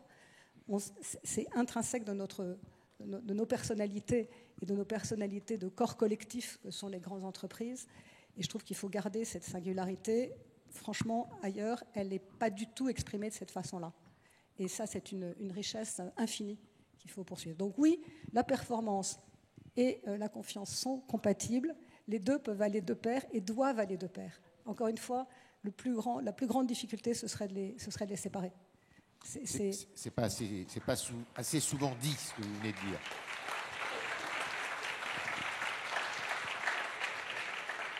dire. Peut-être la faute aux médias d'ailleurs. Mais la co-construction, mais on a des termes qu'on n'avait jamais dans les entreprises. La co-construction, la co-gestion, la co-quelque chose, la co-imagination. S'y mettre à plusieurs pour faire un truc, en fait, c'est ça que ça veut dire. Donc on savait déjà comment faire, mais on ne l'exprimait pas, on ne l'exprimait pas aussi clairement. Et ça, je pense que c'est très, très, très, très puissant pour... c'est un futur brillant. Yann, vous voulez ajouter Oui, juste une réaction, merci Yves. Par rapport à ce que vous venez de dire, Patricia, je suis complètement d'accord sur le fait qu'il y a une spécificité française, peut-être européenne là-dessus. En fait, je pense qu'on ne changera pas les choses sans l'entreprise. Et c'est ça ce qui est, moi je crois beaucoup au partenariat public-privé, des entreprises d'intérêt général, ce qui est un peu le cas de Café Joyeux. Et bon, en l'occurrence, nous, notre mission, qui est l'inclusion de personnes en situation de handicap par le travail, évidemment que c'est une mission qui rassemble tout le monde. Tout le monde est d'accord. Je veux dire, tout le monde est d'accord sur le fait qu'on voudrait que ces personnes qui sont mises à l'écart, en périphérie, qu'on ne voit jamais, puissent venir travailler. Donc ça, c'est formidable. Seulement, il ne faut pas non plus... je pense que cette spécificité, elle est quand même assez française. Nous, on a ouvert un Café Joyeux à New York. Encore un sujet sur lequel ma femme n'était pas d'accord. Elle finit par être d'accord. C'est qu'on l'a fait. On l'a fait parce que ce sont des Américains qui sont venus nous chercher et qui ont dit « c'est incroyable ce que vous faites ». Comme si vous, la France, vous aviez cette espèce de capacité d'innovation quand il s'agit de se tourner vers les autres. Et au départ, je ne croyais pas. Je me dis, qu'est-ce qu'on va aller apprendre aux Américains ? On a ouvert en mars dernier, c'était à l'époque le 21e Café Joyeux en cœur de Manhattan. Et on n'a jamais reçu autant de candidatures de personnes en situation de handicap là-bas. Plus qu'on en a en France, alors qu'on a plus de 20 cafés en France. On a régulièrement des personnes qui viennent postuler, ils arrivent au café, des jeunes avec trisomie, des jeunes autistes qui viennent avec leurs parents, avec un frère, avec une sœur, pour apporter leur CV ou une sorte de CV, quoi. Et on se dit, mais c'est ça ce qu'on veut montrer aux enfants, un pays qui en fait... Pourquoi ? Parce qu'aux États-Unis, il n'y a pas la même solidarité qu'il y a en France. Et au passage, on est au pied d'une tour sur Lexington Avenue 52. Au-dessus, il y a un immeuble qui fait 100 000 m². Il y a à peu près 8 000 collaborateurs là-dessus. Et là, c'est tous boutons de manchette, cravate. Et c'est à chaque étage, on traite des millions. C'est Goldman Sachs, JP Morgan, Blackstone, BlackRock. Ils sont tous là. Tous là. Et en fait, il y a un argent. Mais il y a un argent incroyable. Et nous, qu'est-ce qu'on fait ? On leur sert des cappuccinos. Avec nos équipiers. Et c'est dur. C'est dur. Bravo. Et en fait, et Xavier, et je vous tourne vers vous, Jean-Pierre, Patricia, je me tourne vers vous parce que je sens qu'il y a une solidarité des entreprises françaises pour des projets comme Café Joyeux. Merci. Mais si tout le monde pouvait faire pareil. Parce que eux, ils font leur BA en prenant un cappuccino. Mais après, ils retournent là-haut et puis ils continuent de faire leur deal. Et par exemple, aller à New York, mais c'est incroyable, là, les écarts qu'il y a. Moi, vous tous étudiants à Sorbonne ou ailleurs, mais levez-vous. Parce qu'il y a des écarts entre les créations de richesses qui se font pour un petit nombre de personnes et une pauvreté. J'étais il y a 3 semaines, je descends toute la 6e avenue pour descendre, je dormais chez un copain en plein sud de Manhattan. J'ai marché 1 heure, je n'ai vu que des SDF, des gens qui le soir commençaient à installer à mettre leur sac de couchage, à planter leur tente, et je vous le dis pour vous dire comme je l'ai vécu, du début à la fin de mon voyage, mon trajet, une odeur d'urine, comment on appelle ça, la bœuf, là, hein, ça puait la drogue, avec une odeur mal-être. De mal-être. C'est ça ce qu'on veut comme monde. Et mais au pied de ces grandes tours, des grands puissants qui sont tenus par le CAC 40 c'est de Wall Street. Hein, donc, rien à voir avec le nôtre. Je ne suis pas un révolutionnaire, mais je me dis, en fait, il faut se servir de ce monde-là pour les changer, pour qu'ils se servent de toute leur... Il y a une ingéniosité incroyable dans ce monde pour gagner plus d'argent. Je n'ai jamais vu de gens aussi intelligents quand il s'agit de gagner plus. Et on devrait mettre cette ingéniosité au service de comment on partage cette valeur et comment on en fait gagner aux autres. Xavier, vous vouliez parler, non ? Je vais être significativement plus court que Yann. Je m'adresse surtout aux jeunes qui sont dans la salle. Vous n'avez pas conscience du fait que notre petit pays, je parle sous le contrôle de Patricia, a un nombre incroyable d'entreprises à vocation mondiale versus notre poids économique dans le monde. On est probablement, de ce point de vue-là, le champion du monde. Et pourquoi ça ? Parce que nous sommes porteurs d'une vision du capitalisme dans lequel on injecte de fortes doses d'humanisme. C'est ça notre particularité. Et c'est ça qu'il faut protéger. mais parce que c'est ça qui explique notre succès. Mais que, évidemment, notre philosophie d'injection permanente d'humanisme dans notre manière d'exprimer le capitalisme, nous le déployons lorsque nous nous déplaçons aux quatre coins du monde. Parce que c'est comme ça que nous sommes façonnés. Et c'est pour ça qu'on pourrait s'attendre à ce que nos gouvernants nous aident. Merci. Mais ce que tu dis est vraiment la fête, en fait. Ces 117 entreprises, c'est exactement ça. Elles se déploient en cohorte au bout du monde. Encore une question parmi les étudiants? Oui. Bonjour à toutes et à tous. Je suis Quentin Leroy, donc étudiant à l'INSA à Toulouse. Et ma question serait plus pour Jean-Pierre Farandou. C'est un discours qui est revenu dans le discours. C'est des thèmes qui sont revenus dans le discours de Xavier Huillard et Jean-Pierre Farandou, qui est plus sur le thème de l'écologie liée au social. Vous l'avez dit tout à l'heure, le train est le moyen de transport le plus écologique. Ces dernières années, la SNCF, on le sait, a développé des politiques d'accessibilité au plus grand nombre. Mais en général, le train reste encore très très cher, surtout pour parcourir des longues distances, comparé à l'avion, ce qui est un peu un non-sens écologique. Est-ce que vous avez des actions que vous comptez mettre en place pour garantir l'accessibilité à tous, sans perdre en performance et en qualité de service?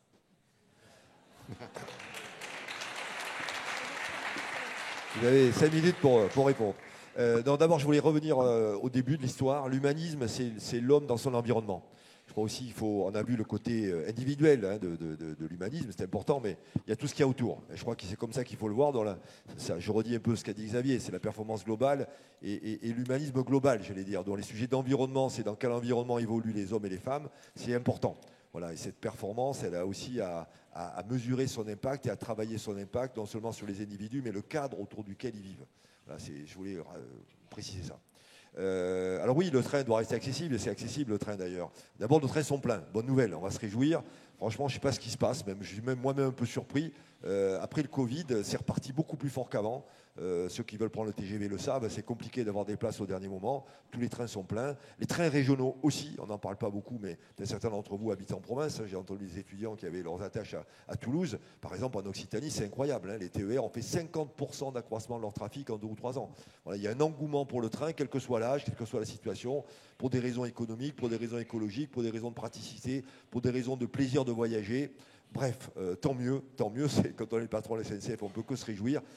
Effectivement, les Français et les visiteurs qui viennent en France, on l'a vu avec les JO là encore, pour aller à Marseille, pour voir le nautisme, à Lille, pour voir le basket et le hand, ils choisissent massivement le train pour se déplacer, c'est formidable. On a des problèmes de croissance d'ailleurs, il nous faut des TGV en plus, il nous faut des lignes en plus, ça c'est bon pour Vinci, etc. Donc voilà, on a vraiment des choses, voilà. Donc ça, bonne nouvelle. Alors bien évidemment, le petit bémol, la petite attention qu'il faut avoir, c'est les prix. Alors j'ai l'habitude, vous savez, votre question, on doit me la poser 10 fois par jour, etc. Donc, mais elle est légitime. Parce qu'elle est ressentie. Là aussi, je ne peux pas être dans le déni, que c'est vrai qu'au dernier moment, là, on est samedi, mais le vendredi soir pour aller à Bordeaux, si vous voulez acheter votre place, ou il n'y en a plus, ou alors à des prix pas possibles. Donc effectivement, le e-management, comme dans l'aérien, il fait son boulot, il monte des prix de manière très élevée, et dans ces cas-là, c'est cher. Effectivement, quand on est seul, ça peut encore aller, mais si on est 2, 3, 4, ça devient des sommes considérables. Bon, donc il y a un sujet, on ne va pas le pousser dans le revers de la main.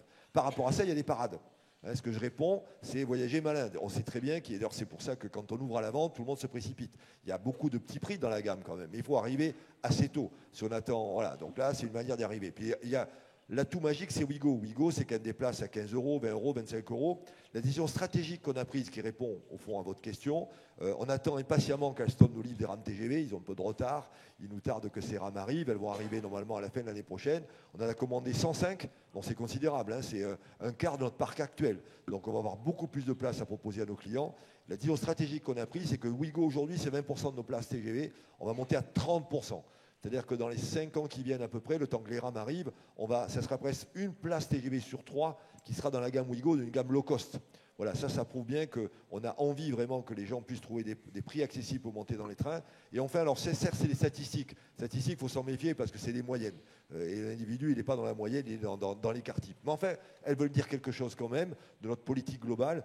Depuis plusieurs années, 4 ou 5 ans, le prix moyen, c'est-à-dire la recette TGV, divisée par le nombre de billets TGV, ne bouge pas en euros courants. On se prend l'inflation. C'est 45 € le prix du billet, alors que l'inflation, elle a galopé pendant quelques années. Donc ça prouve bien quand même qu'en moyenne, les prix n'augmentent pas. Donc à certains moments, les prix sont élevés, mais d'une manière globale, on ne peut pas dire que la SNCF joue une politique d'augmentation des prix, parce que tout simplement, ce n'est pas vrai. Et les 2 années où l'inflation a été très forte, dont 22-23, on a répercuté que la moitié de nos coûts. C'est-à-dire qu'on a fait l'effort sur nos marges, parce qu'on savait très bien que nos clients ne pouvaient pas encaisser 100% du report sur les prix de nos augmentations des coûts. Voilà, tout ça pour vous dire et pour vous rassurer, j'espère, que j'ai parfaitement en tête, et je pense que mes collaborateurs aussi, il faut faire très attention à ce que le TGV reste populaire et que tout le monde puisse accéder au TGV. Xavier, vous vouliez ajouter quelque chose? Non, je voulais simplement profiter de la question pour, au fond, évoquer le fait que la transition environnementale, la difficulté pour l'appréhender, c'est qu'elle s'inscrit sur le temps long. Et donc, il faut se garder d'avoir des opinions trop tranchées à un instant donné. Il faut avoir la capacité à se projeter pour savoir jusqu'où on pourrait aller. Et en matière de mobilité, la vraie vérité, c'est que les différentes modes de mobilité, que ce soit le train et autres, la trottinette, le vélo, la voiture, la route, l'autoroute, sont complètement complémentaires et sont susceptibles tous d'être décarbonés. Parce que sur une autoroute, ce qui est carboné, ce n'est pas l'autoroute. Ce qui est carboné, c'est les véhicules et les camions qui circulent sur l'autoroute. Et que si on s'y prend bien, pour l'instant on est plutôt dans une phase où on est un peu en doute, compte tenu d'un certain nombre de paramètres, mais si on s'y prend bien, à l'horizon 2050, normalement, 2060 peut-être, peu importe, l'important c'est d'y arriver, on a une mobilité complètement décarbonée, que ce soit pour les véhicules légers, pour les poids lourds. Donc la réalité, c'est que tous les modes de transport sont en voie de décarbonation. Il faut simplement leur laisser un peu de temps parce que la transition environnementale, elle prend du temps. Merci. Alors, nous allons ouvrir les micros pour le public. Est-ce qu'il y a des questions qui se manifestent? Oui. Alors, d'ici, je ne vois pas bien, mais rassurez-vous, on va essayer de vous donner la parole. Madame, si vous voulez simplement donner votre question, et non pas un commentaire, une question, tout à fait, et dire à qui vous la destinez, s'il vous plaît. Alors, à Jean-Pierre Farandou. D'accord. J'aimerais vous rapporter un débat très animé qu'il y a eu dans mon entreprise à propos des grèves en fin d'année qui sont annoncées et prévues. Moi, j'ai répondu à des collègues, parce que je m'occupe de la QVCT dans mon entreprise. Et donc, on m'a posé des questions à ce sujet. C'est quoi ton avis et tout? Moi, j'ai dit, je ne peux pas me positionner, donner mon avis et juger des gens qui se battent pour leurs droits. C'est vrai, ça nous fait chier, mais ces gens-là, ils se battent aussi pour leurs droits.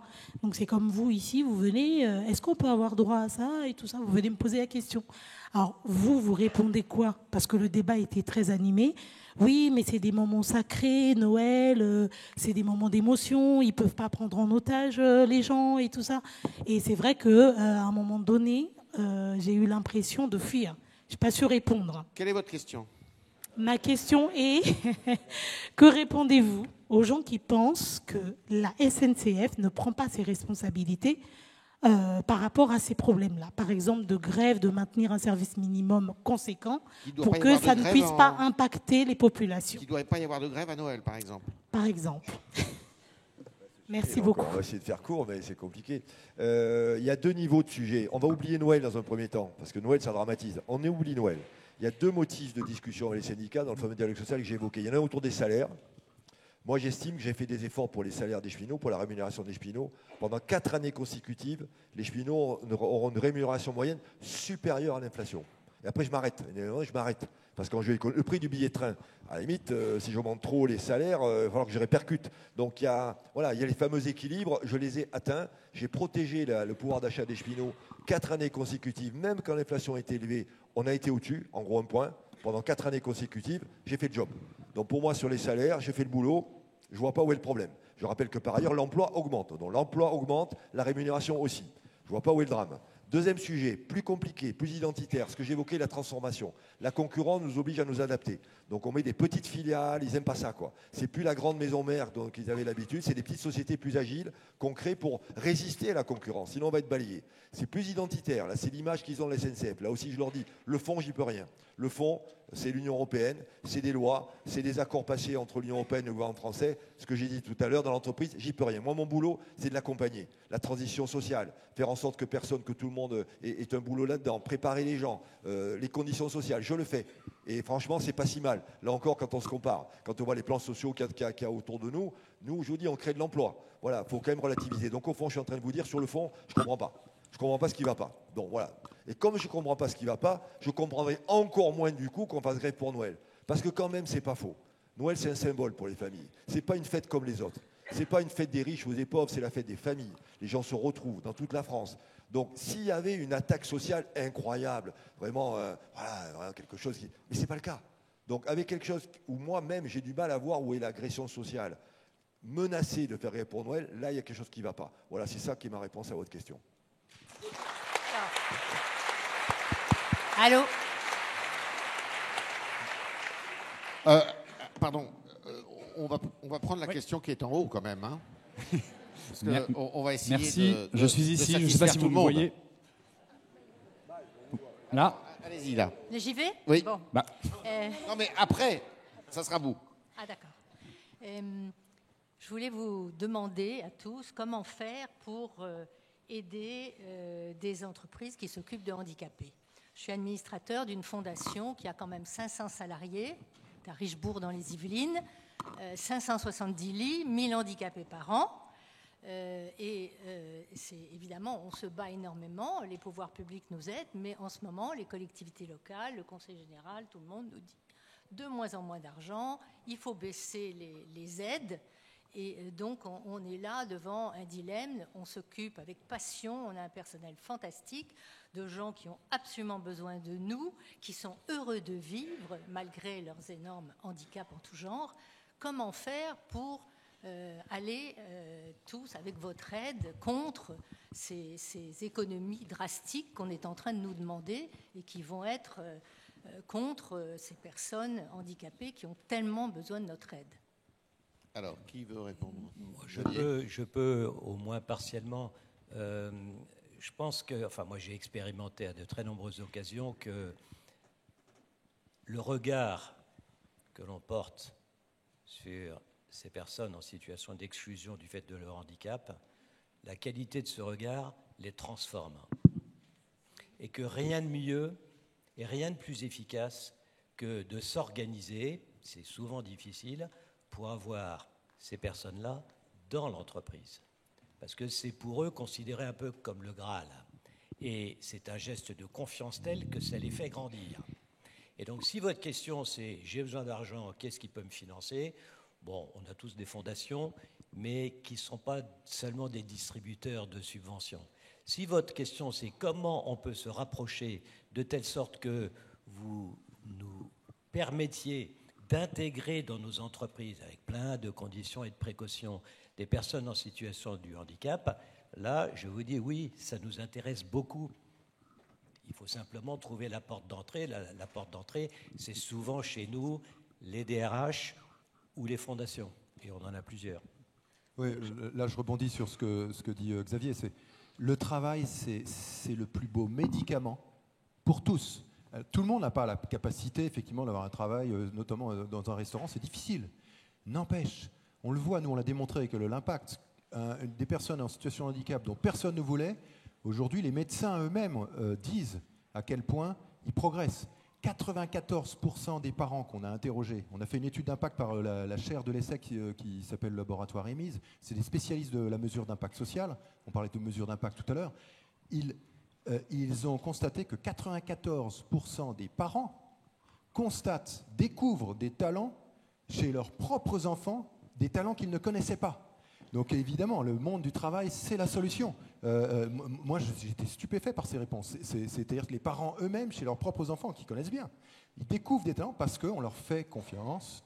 Parce que oui, bien sûr, il y a encore hier, j'étais au Café sur les Champs, il y avait un beau chocolat liégeois, super bien fait, avec le cœur, comme on dit, et sur le plateau, renversé, par terre. et puis ça a éclaboussé, c'était sur le manteau d'une convive. Bon, qu'est-ce qu'on dit? On dit c'est pas grave, tu vas recommencer. On ne dit pas comme souvent, pardon, je ne fais pas la leçon au médico-social parce que vous faites un travail incroyable, mais comme souvent, principe de précaution, sécurité d'abord, safety first, plus jamais tu prendras un chocolat chaud parce que tu vas te brûler. Voilà, alors je ne dis pas que c'est ce que vous faites, mais juste pour conclure dans votre... Abou Bakar, qui est un équipier dans un de nos cafés. Abou, il a autisme sévère. Je le vois arriver le matin au café, il est serveur, je le vois arriver en taxi. Je dis, Abou, tu viens en taxi? Et il me répond, parce qu'il a des difficultés d'élocution, il me dit, oh ouais, capitaine. Alors je dis, pourquoi tu viens en taxi? Il me dit, ce soir, je repars en taxi. Et tous les jours, tu savais pas? Je lui dis, mais non, je savais pas. Mais tu es au courant que tu es serveur dans un café, Abou? Tu ne vas pas venir en taxi tous les jours. Et il me dit, c'est gratuit. C'est gratuit. Remboursé par l'ARS, l'Agence régionale de la santé. Alors, qu'est-ce qu'on a fait? C'est pas notre métier. Mais on lui a dit, tu sais, Abou, tu vas prendre le métro. Il me dit, j'ai jamais fait. Pourquoi? Parce qu'on ne lui a jamais fait confiance à lui donner une carte Navigo. Parce qu'on a considéré qu'il n'était pas capable. Maintenant, tous les matins, quand j'arrive au Café Joyeux, là, maintenant il travaille au Café Joyeux de Montrouge, il me dit, Capitaine, je suis venu en métro. Il est tout fier. Et ça, c'est des économies colossales. Donc je ne dis pas qu'il faut couper les budgets, je ne suis pas dans la politique là-dessus, mais c'est quand même le budget de l'État pour le handicap par 55 milliards. Donc il y a peut-être des choses à faire, quoi.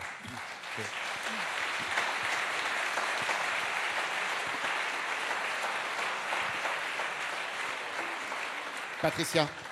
Juste une phrase sur ce sujet de façon plus globale. La diversité et l'inclusion, ça fait partie maintenant des points qu'on mesure de manière extrêmement précise, dont on rend compte dans chacune des entreprises. Et ça, c'est très important parce que c'est aussi, on met des mots sur les choses, mais on met aussi des actes et des progressions chez tout le monde. Et donc chaque grande entreprise, et aussi les petites, mais en tout cas les grandes le font, attestent tous les ans ou tous les 6 mois de comment ils ont traité ces questions de diversité et d'inclusion. Évidemment, ça a des questions de chiffres, évidemment, c'est pour l'extérieur, mais c'est aussi beaucoup pour l'intérieur, parce que ça fait prendre conscience à tout le monde, même dans des métiers où ce n'était pas si facile ou possible d'intégrer des handicapés ou des personnes en situation de handicap, qu'effectivement, il fallait s'en occuper et que c'était un devoir collectif. Merci. Alors, la question en haut, je ne sais pas Merci. qui la pose, mais Ici. voilà. Bonjour. Bonjour, je m'appelle Guillaume et ma question est pour Monsieur Xavier Huillard. Vous nous avez dit il y a quelques minutes que Vinci intervenait une fois qu'un processus démocratique avait pris la décision de l'utilité ou non d'un projet. Qu'en est-il cependant des activités de lobbying et d'influence de la décision publique qu'une entreprise comme Vinci et bien d'autres vont faire pour influencer par exemple la privatisation d'une autoroute ou la prolongation d'une concession? Est-ce que c'est peut-être pas à ce niveau de détail de cette question que se cache le diable s'il existe? Je suis navré de vous dire que c'est un peu du domaine du fantasme. Vous savez qu'il y a maintenant une énième réglementation en France qui nous amène à dire chaque année, en reportant sur un fichier accessible par Internet, nos actions de lobbying. Ben, je vais vous surprendre. Moi, eu égard à ce qu'on appelle le lobbying, qui est assez juste, eh bien, je ne déclare rien. Parce que ce n'est pas du lobbying, ce que vous évoquez, que sur les autoroutes ou sur nos permis de construire ou sur nos différents projets qui nous mettent en relation avec la puissance publique, que ce soit au niveau national ou au niveau local, que nous ayons des raisons de discuter, de regarder le contrat, d'affiner le contrat, d'essayer de faire évoluer le contrat compte tenu des nouvelles conditions de température et expression, c'est normal. C'est la vie normale de partenaires qui se voient régulièrement pour effectivement faire évoluer les choses. Par contre, des actions de lobbying au sens où elles sont parfois fantasmées, nous ne faisons pas. Et je vais vous dire, s'il fallait que je le fasse en France, il faudrait que je le fasse dans 110 pays dans le monde, parce qu'on n'a pas un tropisme franco-français. On est 285 000, je vous l'ai dit, on est seulement, entre guillemets, 100 000 en France. Et donc, vous imaginez l'organisation pour faire ce que vous appelez du lobbying dans les 110 pays dans lesquels nous sommes. Ça n'empêche que lorsque je vais en République dominicaine, parce que nous y exploitons en concession des aéroports dans ce pays, eh bien, je vais aller saluer le président. Oui. Est-ce que c'est une action de lobbying? Non. Une question encore dans le public. Monsieur qui lève la main depuis un moment, je crois, oui. On va vous apporter un micro. Vous avez un micro? Le monsieur qui est au deuxième rang. Bonjour, Stéphane Duhard. Merci beaucoup pour votre témoignage. On a beaucoup entendu dire effectivement que la confiance est un levier essentiel pour assurer la performance. Ne pensez-vous pas que la confiance, sans la reconnaissance de nos propres vulnérabilités, n'est pas vraiment... est-ce qu'il y a vraiment confiance sans reconnaissance de nos vulnérabilités? Voilà, ce serait ma question. J'en parle parce que c'est un sujet qui, me semble-t-il, émerge de plus en plus. Et pour exemple, le projet Vulnérable, à l'occasion du Vendée Globe qui vient de démarrer. Voilà, donc j'aurais aimé vous écouter un petit peu sur ce sujet. Qui veut répondre? Moi, je veux bien. Enfin, non, vas-y, Jean-Pierre. Je rajouterai, mais je ne veux pas. Non, mais c'est vrai. Alors, je vais vous raconter. J'aime bien raconter les tranches de vie. Hier, j'étais dans le train. Je remontais du Sud-Ouest. J'étais à Saintes. Et par hasard, il y a une ingénieure de la SNCF, une dame, qui me prend, qui me discute avec moi. Et alors, c'est une ingénieure spécialisée dans tout ce qui est végétation.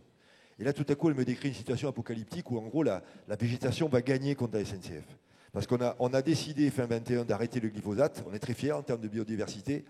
Mais il se passe des trucs incroyables. Il y a des plantes qui arrivent d'ailleurs. Ce n'est pas des plantes endémiques. Elles sont arrivées comme toutes les graines, les machins, les bagages, etc. Plus on les coupe, plus elles poussent. 10 cm en un jour. La période de gel de la végétation est de plus en plus courte. Ça pousse tout le temps. Dès le mois de février, ça repart. C'est une course qu'on ne va pas gagner, quoi. Au fur et à mesure que ça coupe, ça repousse, ça coûte un pognon de dingue. Les coûts de maintien de la végétation de la SNCF, 200 millions d'euros. Ça fait x2. Et ça ne suffit pas. Donc la vulnérabilité, elle arrive aussi comme ça. Et franchement, on est un peu démunis. Il nous arrive un truc qu'on n'avait pas vu arriver. Qu'est-ce qu'on va en faire de ce truc-là? J'en sais rien.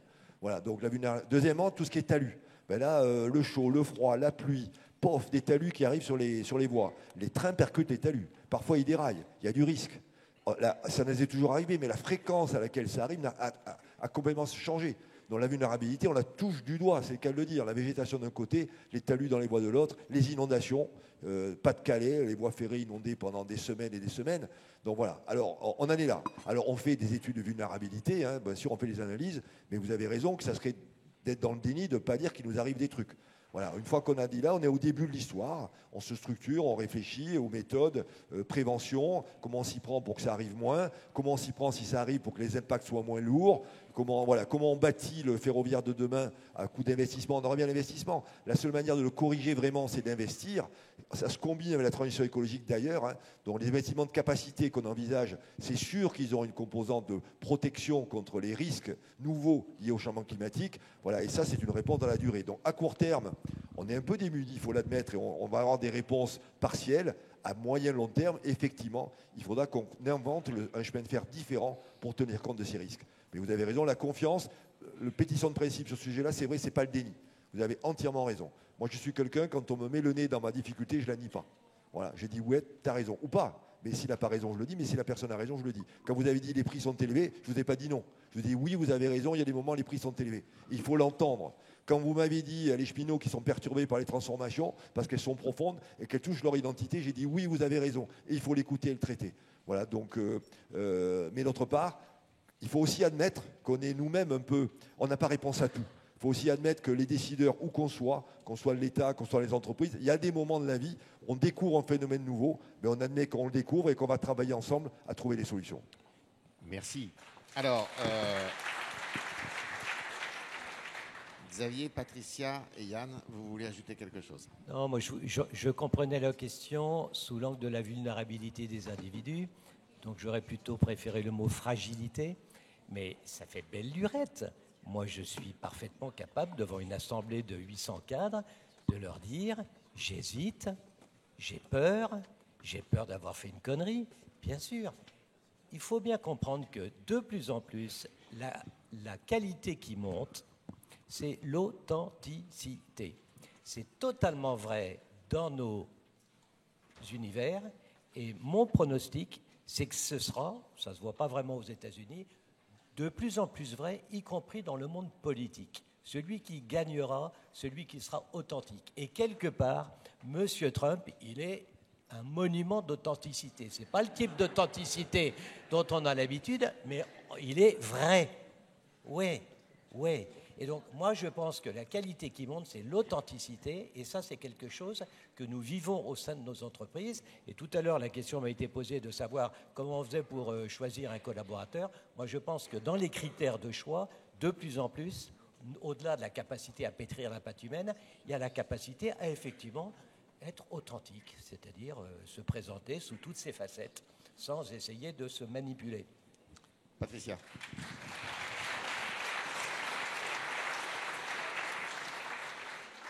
Alors la vulnérabilité sous un autre angle, de façon plus vaste, il y a un processus qui existe depuis quelques années dans les entreprises et qui s'est énormément étoffé et qui est beaucoup plus abouti maintenant, c'est la cartographie des risques.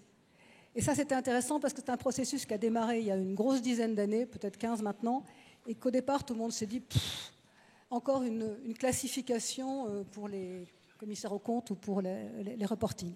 Et puis finalement, à force de faire ça, on s'est dit, on mesure les risques, on mesure à la fois leur fréquence et leur impact. Et on voit si on fait une trajectoire et si on en a beaucoup, mais pas très grave ou autre.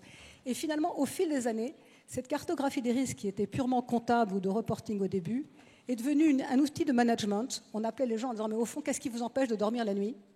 Et puis c'est devenu quelque chose de stratégique qui se finit par c'est quoi notre métier de demain dans le monde dans lequel on vivra. Et donc à travers cet instrument qui au départ était fait pour dire les choses, on y a mis et on y a porté de plus en plus de choses très fondamentales en fonction des horizons de temps. Et je pense que ça aide aussi, c'est un peu le lien entre ce que disait Jean-Pierre et ce que disait Xavier, sur les différents risques et les différentes fragilités qu'une entreprise peut avoir, y compris dans ce qu'elle peut imaginer pour le futur.